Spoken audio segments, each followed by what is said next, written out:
Hey horror fans, welcome back to Room 237 with a very quick review because this is a very short film and I don't have a lot of time left to film. Um, this is a film from 1963 and it's only 63 minutes. Black and white film, House of the Damned. I picked this up because it was literally like $3. I saw it was 1963. I was actually looking for the original Haunting. Because I do like old spooky house films. Classic ones. House on Haunted Hill probably be my favorite. And I saw it has fair reviews, at least on Wikipedia, but not very many. There's not a lot of videos on YouTube about this. And probably because there's not a whole lot to say about it. I mean, it stars Ronald Foster, Mary Onders, co-starring Richard Crane, Erica Peters, and the only person I recognized was a Richard Kiel, who a lot of people might know as Jaws from James Bond, the guy with the nail in his head from Happy Gilmore. I think he was the blue genie or some other genie on I Dream of Jeannie. I know him as the leader of the alien race on To Serve Man, the Twilight Zone episode. But anyway, the story, it plays pretty straightforward, where this architect, Ron Foster, and his wife, Mary Onders, they get a call to survey this old mansion where, the previous inhabitant has gone missing. And when they get there, it's your typical spooky house affair. There's noises. They have 13 keys to get around in the house. Keys go missing. Strange people pop up for scares. But the payoff itself wasn't really... I mean, it was different. It's not what I was expecting. I guess spoilers, even though I don't know how many people are rushing out to see this. This is going to be my fastest review, because I probably have about 6 or 7 minutes to actually talk about this before I think I lose space. But you find out, because it almost feels like a House on Haunted Hill kind of film. It was produced and directed by Maury Dexter, which that's a cool name. Like the old lady jump scare in House on Haunted Hill, probably one of my favorite jump scares.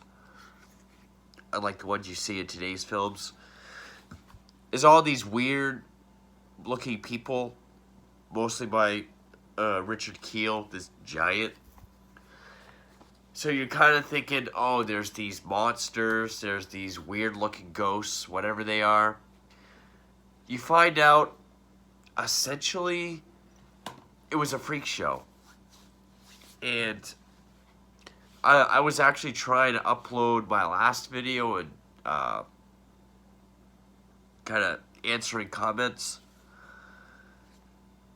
So I kind of missed exactly what happened at the end. So this might not be the fairest review, but I'm trying to make the best of the time I have to do these. The previous owner ran a freak show in the circus. You had the obese lady. You have, the guy with no bottom half. He walks on his hands. Richard Kiel, the giant. There's mention of mermaids, Spider Kid or whatever. And that's really what I got from this film. It's not terribly interesting. Once it gets to the end, I mean, it mostly just kind of makes you want to watch The House on Haunted Hill. It is forgivably short. It is 63 minutes. I mean, who can't watch an hour-long movie? But it did have some sort of atmosphere. It did have, a big creepy mansion atmosphere. The black and white always helps. They didn't really... But even on the back, it says ghoulish circus performers, so it's not like it's a big revelation at the end. But yeah, I missed why they're so hostile towards the two main characters. And that's written by Harry Spalding. That's really all I got for this film. I mean, it has atmosphere. It has that the jump scares. Okay, they're different. They don't look like ghosts. They don't look like ghouls or goblins. They look like freaks. I mean, 1963. If I remember correctly, To Serve Man was season 1, so this was after Richard Kiel was on Twilight Zone episode To Serve Man. I know I still sound like shit. To me, it just felt like a shorter, cheaper House on Haunted Hill kind of knockoff. I mean, I like this cover, but it just makes me wish I was watching the original Haunting. And if it wasn't for like the $2 or $3 price tag, I might have passed on it. But you know, I do want to get into more older spooky house films, like the ones on House on Haunted Hill, Amityville, Legend of Hell House, Changeling, etc. To counteract with all the shitty spooky house films that have been coming out in the last 10 years. But that's really what it is. It has spooky house atmosphere. And yeah, they don't look like ghosts. And I mean, if they're putting on the back that is circus performers, I guess it's not that big a twist. It's kind of underwhelming. It's nothing super special, but like I said before, the atmosphere, I guess the look of the freaks. It's like if you take House on Haunted Hill and Todd Browning's Freaks, shorten it to an hour, you get this.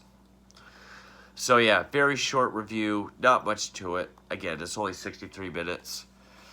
If you're collecting spooky house films or classic, 60s horror films, it's definitely worth it, especially if you find it for as cheap as I did.